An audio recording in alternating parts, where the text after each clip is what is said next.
So in less than 4 hours, the senior national team, the Black Stars, will face Mozambique in their last Group B match, which will determine if they will progress to beyond the group stage of the African Cup of Nations football tournament currently holding in La Côte d'Ivoire. Now, the Stars are currently at the bottom of Group B and must secure a victory to stand a chance of qualifying for the next stage of the competition. So my colleague Anna Sabit has been interacting with some Ghanaian fans in Abidjan who are optimistic that the Black Stars will sail through. Here's his report.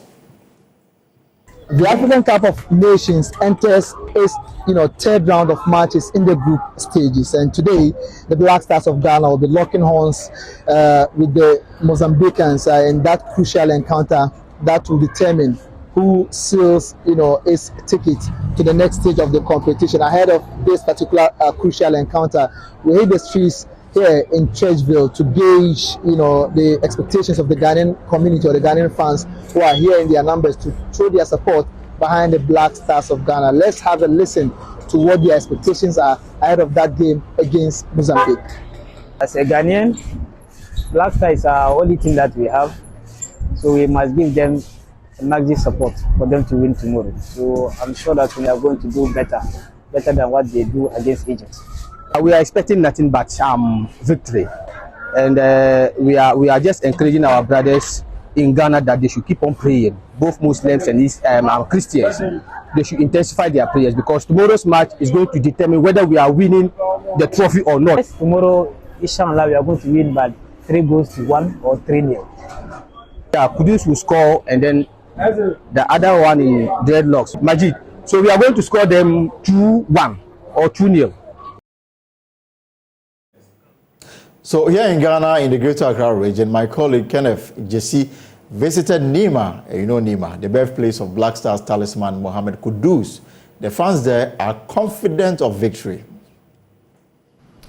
Defeat to Mozambique tomorrow means the Black Stars will definitely be out of the Africa Cup of Nations in Ivory Coast, unless results from the other teams in the group go our way.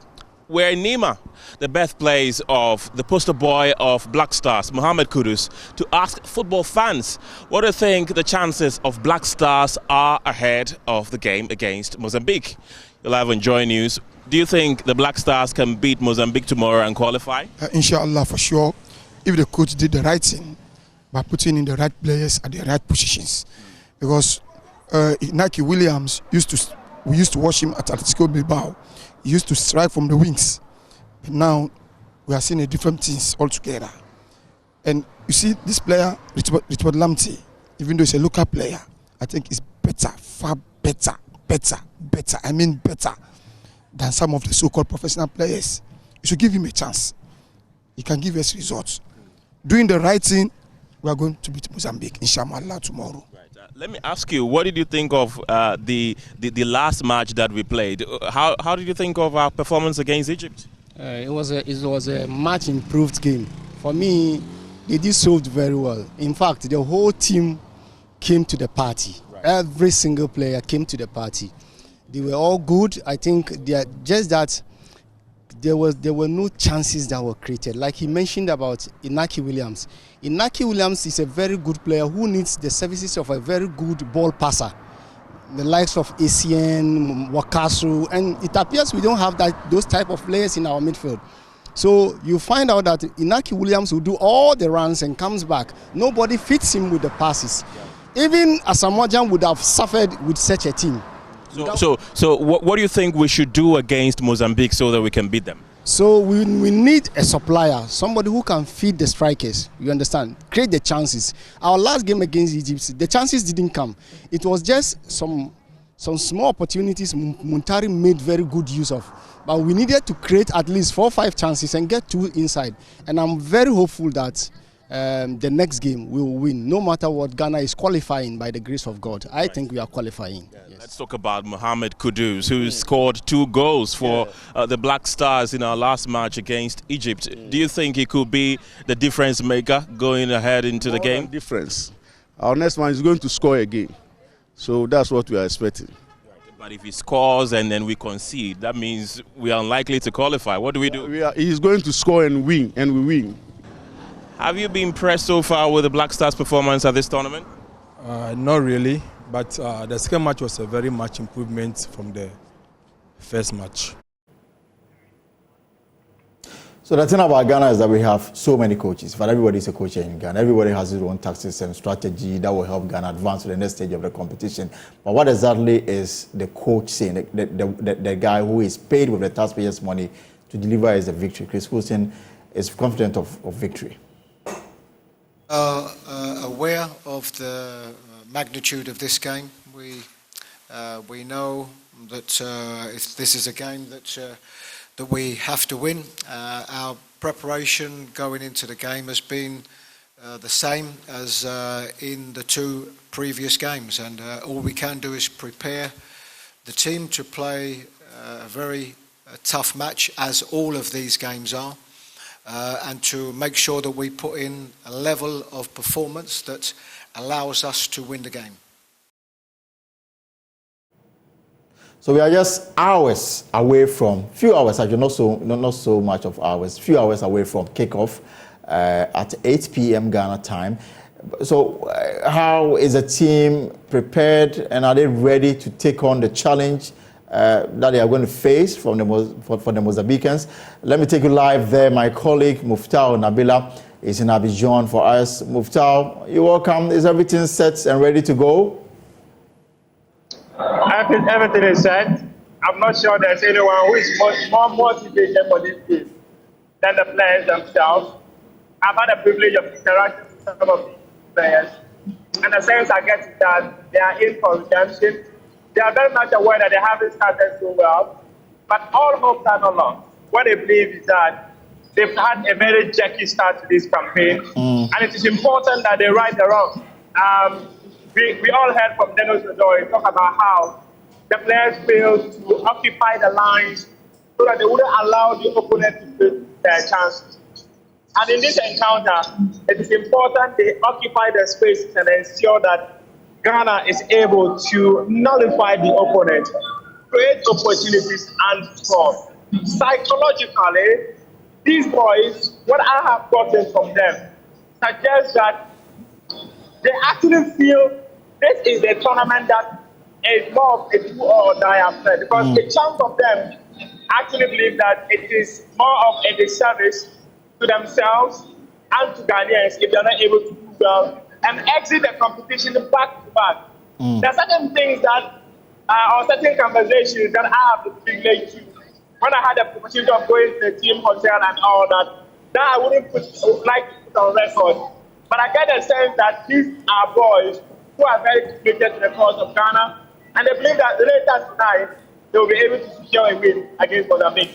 So the determination is there, but on paper we don't look too good. I mean, we've played for 2 games. We've lost 1, we've drawn 1. We have scored 3 goals, conceded 4. That doesn't look good for a team that is seeking to advance to the next stage of the competition. Well, the fact is that Ghana must win each game. A win is non-negotiable, and if Ghana wins, that will give Ghana 4 points. This is a competition that 4 other teams which are best placed in their groups can also qualify to the next phase of their competition. So as you speak right now, it's just a win and nothing more. If you have paid attention to this competition so much, you realize that there are so many draws in the other game. So what it means is that Ghana must win each game, or else if another team that has got 3.1 points is also able to win each last game, that team will also get 4 points. So it makes it quite tricky. But the hope of many Ghanaians too is that, in fact, I had a conversation with Steve Napier. For this one, I can put it on record. When I was speaking to Steve Napier, he told me that that game between Cape Verde and Egypt is going to be very tricky. So Ghanaians can be hopeful that Cape Verde can frustrate Egypt. However, they should not be thinking about the fact that Cape Verde should do Ghana a favor. The boys should go out there, do themselves the favor they are looking out for by securing a win. It is only a win that would put Ghana in about 95% chance of qualifying to the round of 16 of the competition. Other than that, a draw tonight will just bring us back to what happened in Cameroon where the team will have to fly back to Accra. Are you privy to the possible lineup for tonight? Not yet, but some of the information that I've gathered clearly suggests that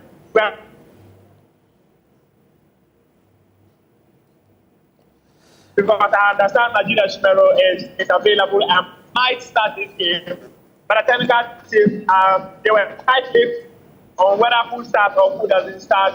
But I get a sense that they are likely to go with the same lineup that played against Egypt on Thursday. But you're already in the studio. You're already in the stadium. What is the mood there? Is it one of optimism?